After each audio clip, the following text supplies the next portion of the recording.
click, click, click, click, click. If you are new here, welcome. If you're not, welcome back. Hugs, bougie kiss, mwah, bougie kiss, mwah. Hi, I'm gonna jump right into this, y'all. We are at the season finale of the Braxtons. I have a lot of thoughts. I didn't make a video last week for episode 7 rather, because I just kind of wanted to really sink my teeth into this final episode. I have a few minor things to comment on from last episode that tie into this episode as well. So I'm just gonna point those out and then we're just gonna get right into this, okay? So just with the concepts and the essence of the show and of this season, like I understand that this is not supposed to be received the same as Braxton Family Values, because it is no longer Braxton Family Values, it is just the Braxtons. I get that, I hold space for that. But I don't like the editing of this show. I don't like the editing of this series because it feels like documentary style. And to be honest, like if I can just be candid, it feels like it's overcompensation. It feels like it's overcompensating for the fact that not only is Tracy not here anymore, but it's overcompensation for the fact that there's no true storyline to tell. Like we have no full storylines with sustenance. Like there's like nothing really giving. So this whole producer breaking the fourth wall every single episode, they setting up the cameras, gotta get every angle. We gotta hear when they phone people into their scenes, okay, Miss E's coming in, and it's overcompensation, and that's why I don't like it, because it doesn't feel genuine. You know what, I'm just gonna leave it at that, and we're gonna get into the episode 8, because a lot of the commentary that I have to say about episode 7 I'm gonna wind up saying at the end of episode 8 anyway. Okay, so I want to say this about episode 8. This felt like the first episode of the season that was really like embedded in something authentic. This was the first episode of the season that I really felt some genuine emotion. I felt like it was at least somewhat of like a solid storyline was there, especially following Tony with the show. And I just felt like this was the first solid episode. Like this is literally the last one of the season, and it was the most solid one throughout the whole thing. So whatever, I understand that the concept of a season finale is to like be the best episode more times than not, but it wasn't even giving really season finale. It was just honestly giving, as far as content goes, genuinely just the best episode, because it had the most to offer as far as everyone's storylines were concerned. Anyway, saw Tony rehearse. That's how we open up the show. Not really much to say about that, because we'll get into that. I thought that Trina cooking with mommy was cute, but I also was happy to hear that Trina has worked on her emotional eating and hopefully her drinking as well. And it was great to hear her tell Miss E like, hey, I'm getting able to sleep again. I'm not staying up until 2 in the morning because I can't, because I'm thinking of Tracy. And it was really good to hear her say that like she knows that grief is going to be a part of her process. So she's allowing herself to grieve, but also knowing that Tracy would want her to very much so move on with her life, which I love that for you, Trina. Grief is hard. Grief is hard, grief is heavy, and I feel like Trina is the only one of the girls that has really portrayed to us like the authenticity of her grief and navigating that journey so far just this season.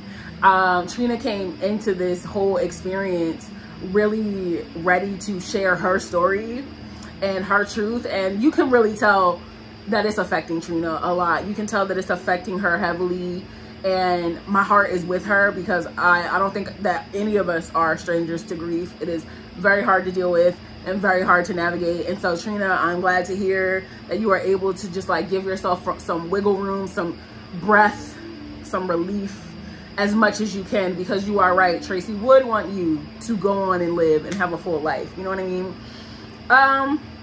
So yeah, we just saw Miss E and Trina have their cooking show. I watch Trina's and Von's cooking show like pretty much every Monday. I cannot tolerate much of Von because of just how he handles himself and how he carries himself, but whatever, that's something else. Anyway, so then we have Tawanda on the radio show. I guess this was like cute, but I didn't feel like it was necessary. Like it was just kind of like, not to be shady, but like a filler scene. Like I don't even feel like Tawanda really got on this radio show and said anything of much importance. Like she talked about how her and Sean have like this joint podcast and this joint whatever and this joint. And it's just like, are y'all gonna be that couple who does like everything together? Like, y'all know how some couples get together and it's like, oh, like we're husband and wife podcast channel, we're husband and wife business owners, we're husband and wife blah blah blah rah da da da. I'm not mad at that. I'm not hating on it. That is completely okay. But they definitely give that type of couple to do every single endeavor together. All right. So they said that it was called King Ladybug or whatever. Okay, cool. Fine. Then Tawanda gets into detail again about this alopecia. And there's like so many, I've never seen so many different storylines for someone's hair loss or appearance change.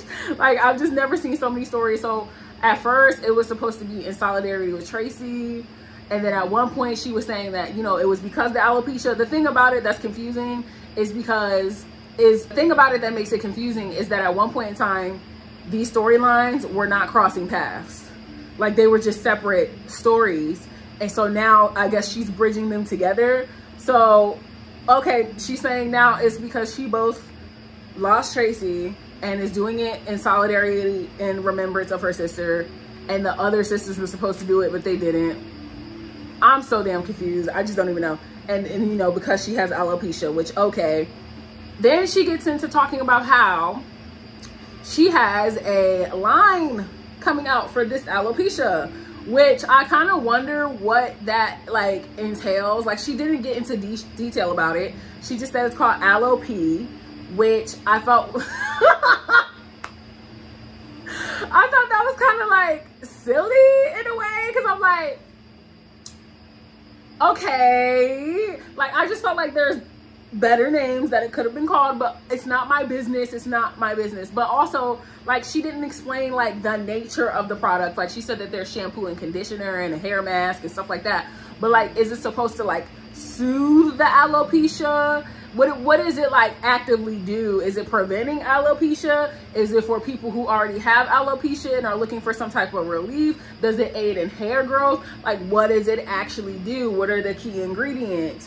What is the mission statement? Like, there was no, she didn't get into the steak and potatoes about her own brand. She just told us it was called Alope. Thanks, girl. Okay. And the man said, I guess this is supposed to bring awareness. I mean, anyway, I didn't feel like that scene was really of any importance. Like, I just got nothing from that scene. I didn't know what the whole point of it was, but at the very least, thank you, Tawanda, for sharing that with us. I said this before in one of my uploads about the Braxtons. Tawanda is a beautiful bald woman. She looks great bald. I would not take that away from her. She can pull it off. I mean, she looks fantabulous. And you know, all those years ago, she tried to like pursue that acting career and didn't get very far with it. Girl, why don't you start modeling? Why don't you start modeling? And it's not, I don't really believe, especially at this day and age, that there's past the prime for anything. You could go far with that bald head. People are looking for that striking look. Start modeling. Start doing something with that. Like, genuinely, because she looks good bald, and she also just has like a nice facial structure. So like, Tawanda, make something hit with that, girl, because like, please, like, for real, outside of Sean and outside of this alopecia, we don't know nothing about you. We don't know nothing about your life. You've always been the secret squirrel. It would just be nice to see you embark on something different. And if you are going to do this brand, can you please take it all the way? All the way. It just seems like a lot of what has been going on this season is just the sisters plugging whatever endeavors they're working on or whatever projects they're working on. Like, earlier, a few episodes earlier, Tamar said she's coming out with candles. Candles by TB. Okay, girl. Like, I mean, I guess. Anyway, y'all, moving on to this next scene. Now, this I found quite interesting, okay? So Tamar winds up going to see this medium. This clip that they've been showing us in the episodes for freaking the last 3 episodes now. We're finally here. So she sits amongst this medium, and her friend explains to the medium Trina had brought up a situation where she said that Tamar and Tracy were still at odds and they weren't really ending on a good foot with each other because of past circumstances, past situations, blase, blase, rah, rah, rah. So Tamar essentially came to this medium because she wanted closure, and I guess she wanted to see if she could seek some type of forgiveness from Tracy, because although she was there for Tracy in her last days, she doesn't feel like she had enough time to be a good sister or make up for those lapses in their relationship. So I felt like, honestly, this was the first time this season that we saw Tamar genuinely being authentic. Because to be real, from the time that Tamar started this season, it was just like a, I'm doing this so that y'all can leave me alone. Here, damn. It was a here, damn appearance. She labeled herself as a friend of the show. She's trying to say that she doesn't want anybody to be all up in her business, and because she can't do this for the sake of her mental health. She has a therapist on set for the sake of her mental health. We don't know the real her, which I'm still trying to figure out how for over 10 years you're in our face and we don't know who you are, at least in essence at this point. Like, if we don't know who you are by this point, I don't know if we'll ever know who you are, because you've had more than ample amount of time to show us who you are.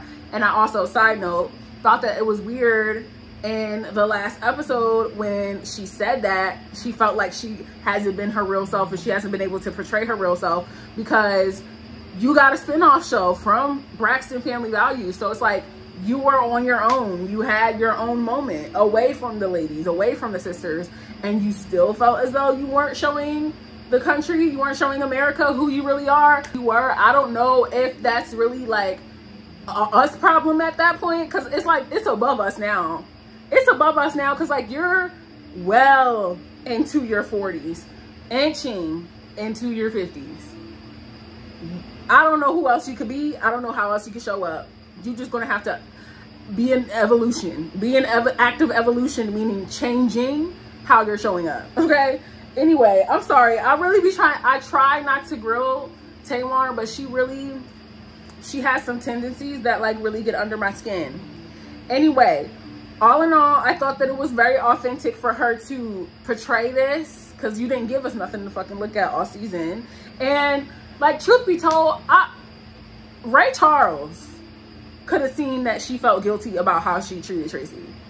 And it's very hard to lose a loved one. It's very hard to lose a sibling. So I am not trying to be anybody else while they're down. But we all knew that she carried an immense guilt for how her relationship was with her sister, which I'm glad that in the midst of this conversation that she had with this medium, she said, no, Tracy doesn't owe me an apology. I owe her an apology. And honestly, I don't doubt that, especially as an older sister, that Tracy has let all of that go. Like, once you transition onto the other side and you have, like, you know, you've evolved and you're not carrying any of these earthly problems with you. But I feel like even if she could, even if Tracy could in some aspect carry these earthly problems with her, I don't think that she would be giving two shakes of a rat's tail, simply because it's like, you're my little sister and I'm gonna love you no matter what. Like, us as the viewers and us as the long-time watchers of this show, we're gonna have some type of resentment,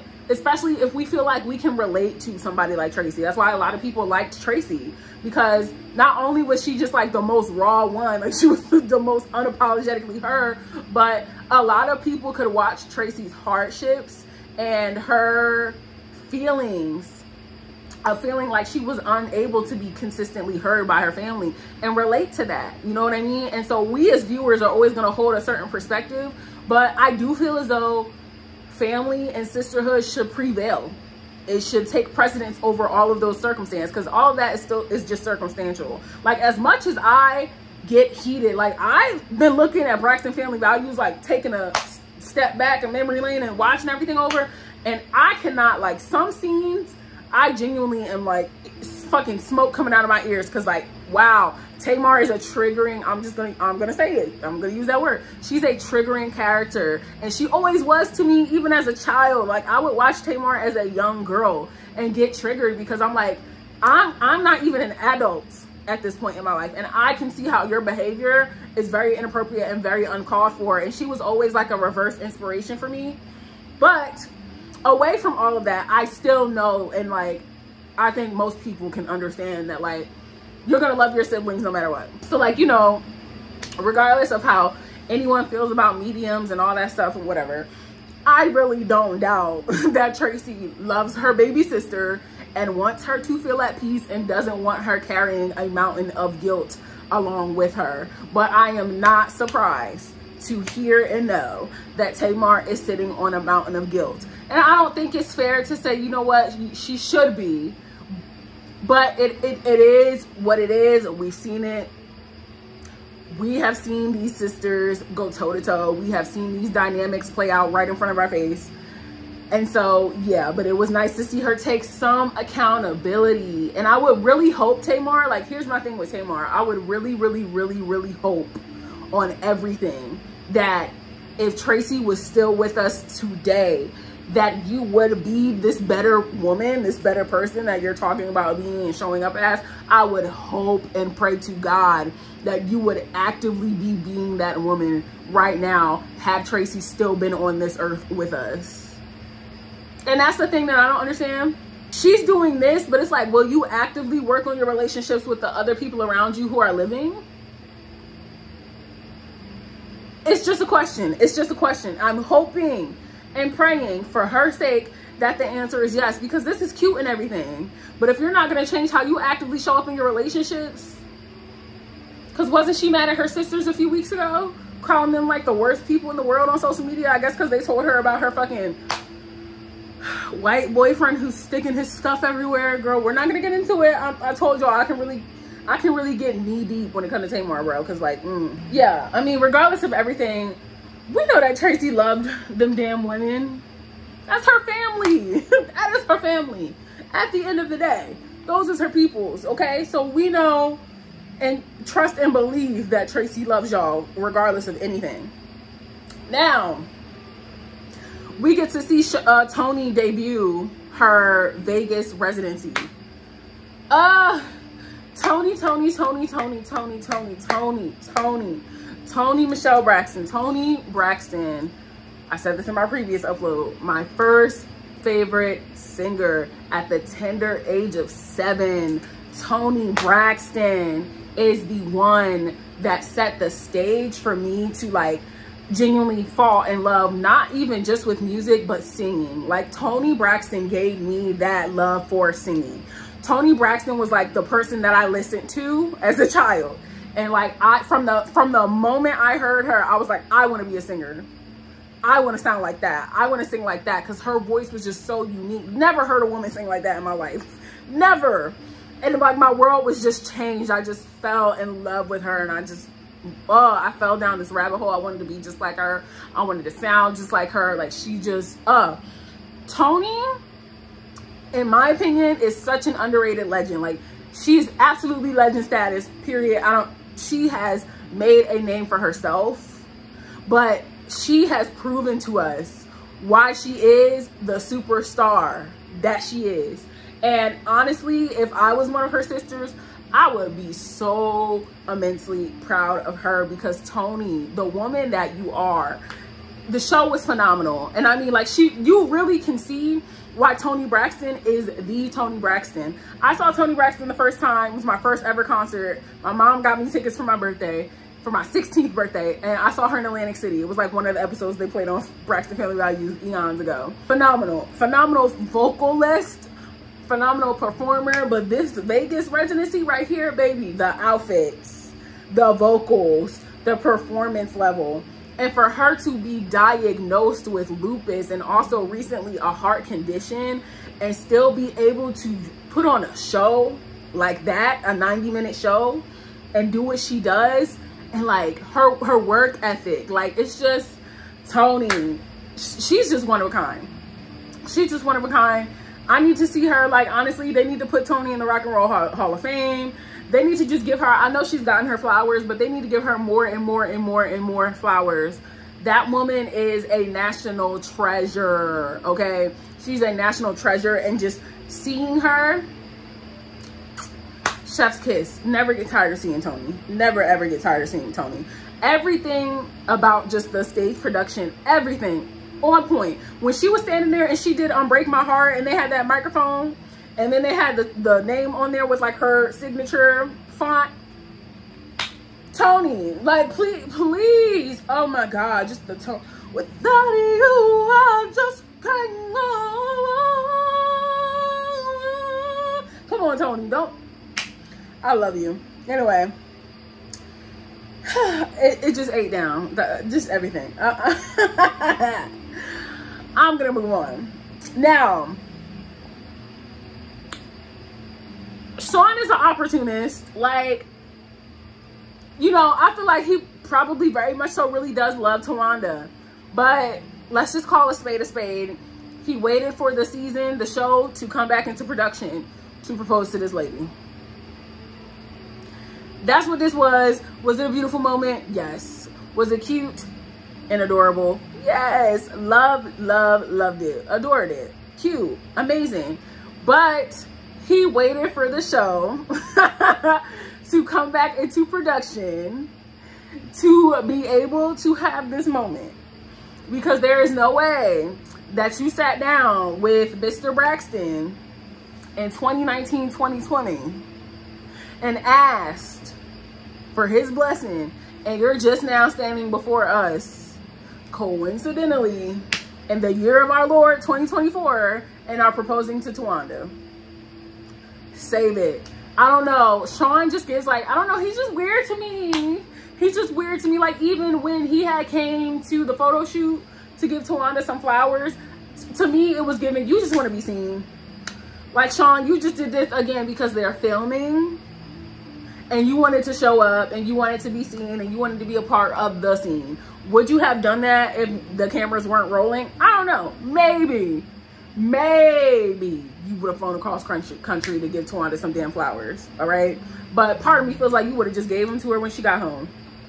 Okay. Now, I'm happy for Tawanda.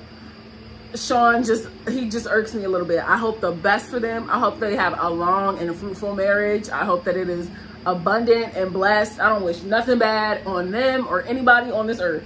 However, that nigga's hungry. He's just hungry. Okay. And that is pretty much a wrap on this season. I don't see how this season fulfilled Tracy's wishes. I'm trying to understand, because the thing that they keep repeating and putting back in our faces is, we did this season because Tracy told us that she wanted us to tell her story. We did this season so that we could fulfill Tracy's wishes. The wishes weren't fulfilled because, number one, if y'all really wanted to tell Tracy's story, you would have told it from beginning to end. It would have been like really cool for y'all to like stand before us and tell us Tracy's life and like actually speak authentically. Like, it was one episode when Trina said, I feel as though Tracy did not feel like she had a voice throughout her life, and that is why her cancer was esophageal, right? And it was just like that fragment that stuck out to me. I wish that y'all would have funneled a bunch of little pieces or aspects of Tracy's story, like her actual life. Not just showing us pictures of when she was sickly and ill, but like actually telling us her story. What were her other aspirations? What were maybe some things that we didn't know about her? Did she go to school? What was her career before she came back into being an active part of the Braxton family and y'all started filming and she started singing and performing again? Like, what were her ultimate dreams? Like, did she dream to ever be an actress like how Tony was? Did she dream to ever be in a movie? Like, did she have other things up her sleeve? Y'all didn't tell us about, oh, like how she does the motorcycle club. Y'all didn't show us photos from when she was in the motorcycle club. Like, y'all just brought Kevin Jr. into it so that you could get his clearance pretty much to use Tracy as a pawn for the season. And honestly, there doesn't need to be a season 2 of this show. There does not need to be a season 2 of this show. We can wrap it on up. I feel like if there is a season 2, it's just gonna be Sean and Tawanda getting married, which is what he wanted. Okay, great. But I just don't see, like, in what way did this possibly fulfill Tracy's wishes? Like, y'all came on here and exploited Kevin Jr., caused a lot of drama and kaflama, and walked off however many X amount of dollars richer, and promoted your businesses in between. But we didn't get any type of storytelling, like actual cohesive storytelling at all in any aspect. Like, I'm just confused. Does anyone else know where the fucking story came in at for Tracy? Does anyone else know? Like, if you can find it, let me know. But ultimately, like, y'all can put a lid on this. Y'all can really put a lid on this. It wasn't fun to watch. It was overproduced. It was fluffed up. It just felt like remnants sewn together to say, here's the final product, but like, not really. You know what I'm saying? So that is my review of the Braxtons, episode 8, season 1, season finale.